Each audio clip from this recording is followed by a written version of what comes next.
The night of September 10th, 2025, marked a milestone in NATO history.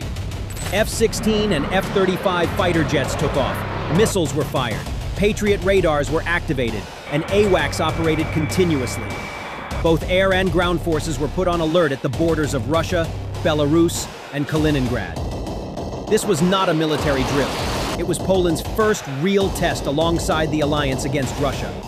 On the night of September 10th, 19 Russian drones attacked Poland for the first time. NOTAMs carried the note, "Unplanned military activity to ensure state security." While citizens were urged to stay at home, fighter jets from Poland, the Netherlands, and Italy took off to intercept the Russian unmanned aerial vehicle. Polish and Allied aircraft received takeoff orders. Ground-based radar and air defense sensors went on full alert.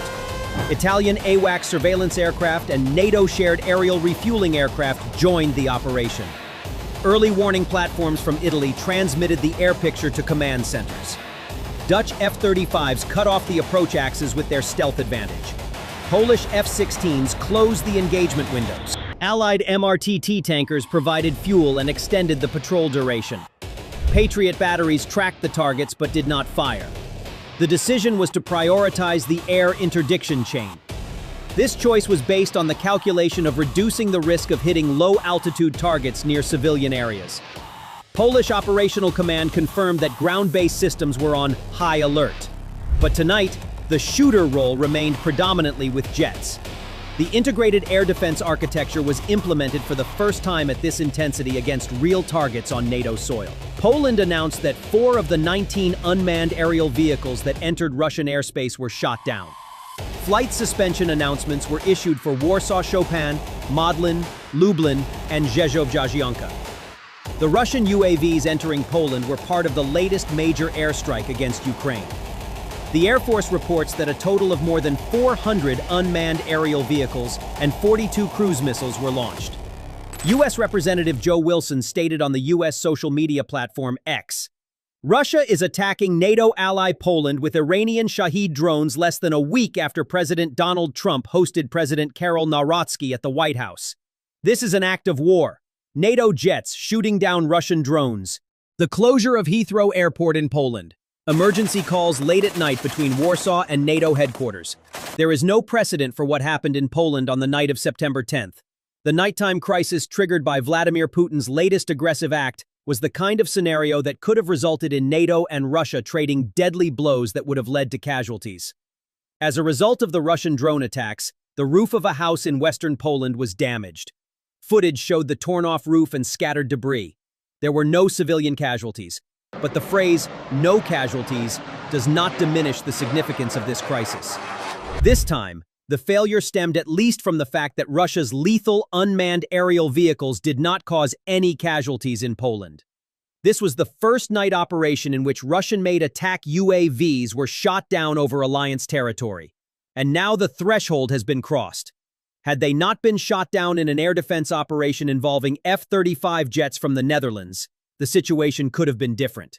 Now, the most serious clash between Russia and the alliance since the start of the war in Ukraine is taking the conflict to a level never seen before. As a NATO member, Poland is protected under Article 5, which states that an attack on one member is considered an attack on all members. And this situation triggers NATO's security provisions. Politicians and analysts believe this is a deliberate attempt by the Kremlin to test NATO's response. This triggers NATO's collective defense principles. The most critical articles here are Articles 4 and 5, and the critical threshold crossed on the night of September 10th points to this. It is very difficult to directly implement Article 5, but this action can be taken after Article 4. Prime Minister Donald Tusk formally invoked Article 4 in Parliament. Tusk said, "The shooting down of these unmanned aerial vehicles, which pose a security threat, changes the political situation." Therefore, consultations with allies took the form of an official request to activate Article 4 of the NATO treaty, he said. "This is not just a war for Ukrainians. This is a conflict declared by Russia against the entire free world," he added. Article 4 activates the collective reasoning mechanism in the perception of threat. This call establishes a political platform for joint assessment and a new set of measures. Tusk's statement drew 2 lines at once. He calmed panic by saying, "We are not at war." He conveyed the seriousness by saying, "This is the closest risk since World War II." He described the 19 UAV violations as large-scale provocation. He thanked the command and NATO pilots, standing by the executive branch. Article 4 precedes Article 5 and keeps the crisis on a political military level.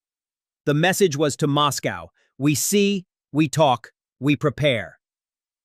Article 5 is the collective defense clause. It has been invoked once since September 11th. The threshold is high. Article 4 is threat consultation. Article 4 is in effect tonight. Why? Because the goal is to give a proportionate and collective response to Moscow's test. The deliberate and coordinated violation by the UAVs weakens the accident argument, but does not fall into the category of a direct declaration of war. The correct framework is to bring together responses that increase deterrence but do not enter the war zone. Article 4 opens this space. It deploys Patriots but does not fire them immediately. It scrambles jets but reinforces the doctrine of permanent patrol. The message is to thicken the line and keep the escalation ladder under control.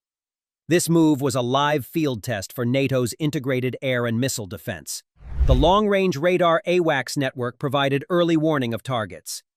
The low-visibility feature of the F-35s allowed for silent approaches to violating targets. The F-16s proved their reliability in the final link of the kill chain. The result was downed UAVs and a mitigated risk. The doctrine took another step from air policing to air defense. So what will NATO's plan and path be for air security going forward? First, air policing in the region will operate as a permanent joint patrol and permanent joint decision. Because in the current scenario, Russia could send 500 to 600 drones, or even more, instead of 19 drones. And air policing alone cannot handle this situation. A comprehensive defense structure is required. Air policing has been ongoing for years along the Baltic and Polish lines. However, last night showed that it requires more than just policing. Air defense engagement is now a probability, not an exception. The first layer, situational awareness along the border, must be further enhanced. More reconnaissance UAVs, more frequent AWACS patrols, new nodes in the fixed radar network. The second layer is to increase the density of short to medium-range firepower. The number and continuity of F-35 deployments should be increased. AWACS flights should approach a 24/7 pattern. Tanker legs should be reinforced with forward deployment. Ground-to-air layers should be standardized with common ROE. These measures are not just technical. They are the language of deterrence. If the language is clear, testing will decrease. On the other hand, the drone attack on Poland may be the moment Europe has been waiting for. That is, the opportunity to convince Donald Trump that Vladimir Putin was never serious about peace in Ukraine. European leaders support the U.S. president's insistence on ceasefire negotiations, but do not believe Putin is serious about this. They hope that Trump will eventually realize that Putin has deceived him, attack him, impose sanctions, and support Kiev with all of America's might. Convincing Trump that Putin cannot be trusted, while also showing him that plans are being made for a European peacekeeping force in Ukraine after the war, is a difficult diplomatic task. Polish President Karol Nawrocki received a warm welcome from Trump during his visit to the Oval Office last week. Trump offered to deploy more U.S. troops to Poland, which leads NATO allies in defense spending to protect it from Russia. He is signaling that he is growing increasingly impatient with President Putin and has recently increased threats of sanctions against the Kremlin. European capitals hope that the attack will be the last straw for Trump and that he will finally take a tougher stance against Putin and move closer to Zelensky.